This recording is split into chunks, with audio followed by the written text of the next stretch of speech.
नमस्कार, आप देख रहे हैं विंध्या टाइम्स और आपके साथ मैं श्रेया। पूर्व केंद्रीय मंत्री ज्योतिरादित्य सिंधिया के बीजेपी में शामिल होने के बाद जब से कांग्रेस सत्ता से बेदखल हुई और बीजेपी एक बार फिर सत्तासीन हुई, उसी वक्त से प्रदेश में उपचुनाव की सुगबुगाहट तेज हो गई थी। इस बीच कई नेता पाला बदलकर दूसरे दल में शामिल हुए, लेकिन आखिरकार गेंद अब जनता के पाले में आई है। आने वाले 3 नवंबर को मतदान कर जनता ये बता देगी कि वो किसके पक्ष में है। हालांकि दोनों ही पार्टियां जीत का दावा कर रही हैं और जीत हासिल करने के लिए मैदान में उतरी हुई हैं। इसके लिए कांग्रेस ने अपना वचन पत्र भी जारी कर दिया है और भारतीय जनता पार्टी संकल्प पत्र जारी करने की तैयारी में है। अब ये लड़ाई कांग्रेस के द्वारा जारी किए गए वचन पत्र बनाम बीजेपी के द्वारा जारी किए जाने वाले संकल्प पत्र की है। देखिए ये खास रिपोर्ट। चुनावी मुद्दों के बाद अब लोक लुभावन वादों से पूरे प्रदेश में सियासी हलचल मची हुई है। किस पार्टी के मैनिफेस्टो में कौन सा चुनावी ऑफर निकल कर आ जाए, किसी को कुछ पता नहीं। फिलहाल कांग्रेस ने उपचुनाव में जनता को अपने पक्ष में करने के लिए मिनी वचन पत्र के साथ साथ वचन पत्र भी जारी कर चुकी है, जिसमें मुख्य रूप से कांग्रेस के द्वारा अपने वचन पत्र में नौजवानों, किसानों और कोरोना आपदा में जनता को राहत देने संबंधी मुद्दों पर ध्यान रखा जा रहा है। बता दें कि मध्य प्रदेश कांग्रेस के वचन पत्र में गोवर्धन सेवा योजना, कोरोना से मृत लोगों के परिवार के लिए पेंशन सहित कोरोना को राज्य स्तरीय आपदा घोषित करना शामिल है। इसके अलावा यदि किसी परिवार के मुखिया की कोविड की वजह से मौत हो जाती है तो उसके परिवार के किसी एक सदस्य को सरकारी नौकरी देने की भी बात कही गई है।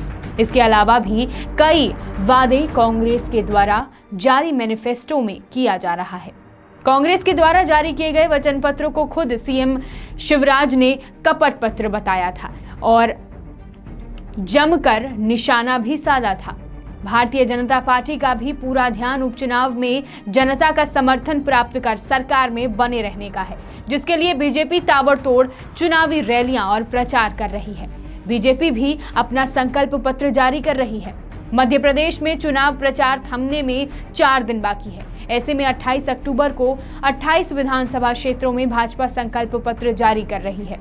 भाजपा ने इसे विकास का रोड मैप बताया है। नेताओं के द्वारा चुनाव संकल्प पत्र की प्रशंसा में कई कसीदे भी पढ़ी जा रही है। सीएम शिवराज सिंह चौहान खुद मल्हरा में संकल्प पत्र का दावा कर विकास के लिए जिन मुद्दों को रखा गया है वो बताएंगे। अनूपपुर और सांची में पूर्व मुख्यमंत्री उमा भारती के साथ संकल्प पत्र जारी करेंगे। वहीं प्रदेश अध्यक्ष बीडी शर्मा और केंद्रीय मंत्री नरेंद्र सिंह तोमर अलग अलग विधानसभा क्षेत्रों में सभा करने के साथ ही संकल्प पत्र जारी करेंगे। कांग्रेस ने भी संकल्प पत्र को लेकर बीजेपी को आड़े हाथों लिया है। कांग्रेस ने संकल्प पत्र को लेकर फिर से भाजपा और सिंधिया को टारगेट किया। प्रदेश प्रवक्ता नरेंद्र सलूजा ने कहा कि भाजपा जो संकल्प पत्र ला रही है उसमें भी सिंधिया का फोटो नदारद है। इसके पहले सिंधिया का फोटो अपने डिजिटल प्रचार रथ से गायब किया, फिर स्टार प्रचारकों की सूची में उनका नाम 10वें नंबर पर डाला। उनके एक भी समर्थक का नाम स्टार प्रचारक की सूची में शामिल नहीं किया गया और अब संकल्प पत्र में सिंधिया का फोटो ही नहीं है। प्रदेश में होने वाले उपचुनाव में कांग्रेस जहां बीजेपी पर निशाना साध रही है, तो बीजेपी संकल्प पत्र की शान में बड़ी बड़ी कसीदे पढ़ जनता को बताने अपने पक्ष में कर पुरजोर कोशिश कर रही है। इस पूरे उपचुनाव में नेता प्रमुख मुद्दों से भटककर निजी जीवन पर टिप्पणी भी कर रहे हैं और एक दूसरे को नीचा दिखाने की कोशिश कर रहे हैं, जनता का ध्यान भटका रहे हैं। निजी हमले के साथ साथ नेताओं ने प्रचार के दौरान भाषा की मर्यादा को भी लांघ दिया। बेशक आपको पूर्व मुख्यमंत्री कमलनाथ का इमरती देवी को आइटम कहे जाने और भाजपा प्रत्याशी बिसाहूलाल सिंह के द्वारा कांग्रेस प्रत्याशी की पत्नी को रखेल कहे जाना याद होगा। लगातार जनप्रतिनिधियों के भाषण का गिरता हुआ स्तर और एक दूसरे को नीचा दिखाने का प्रयास उपचुनाव में विकास संबंधी मुद्दों से जनता का ध्यान भटका रहा है।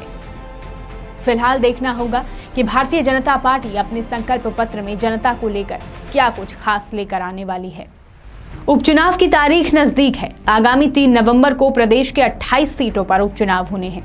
उपचुनाव का जिक्र आते ही यह ध्यान आता होगा कि कांग्रेस लगातार यह कह रही है कि ये चुनाव बीजेपी के द्वारा जबरदस्ती जनता पर थोपा गया है, तो वहीं बीजेपी के द्वारा भी कांग्रेस पर तीखे हमले किए जा रहे हैं।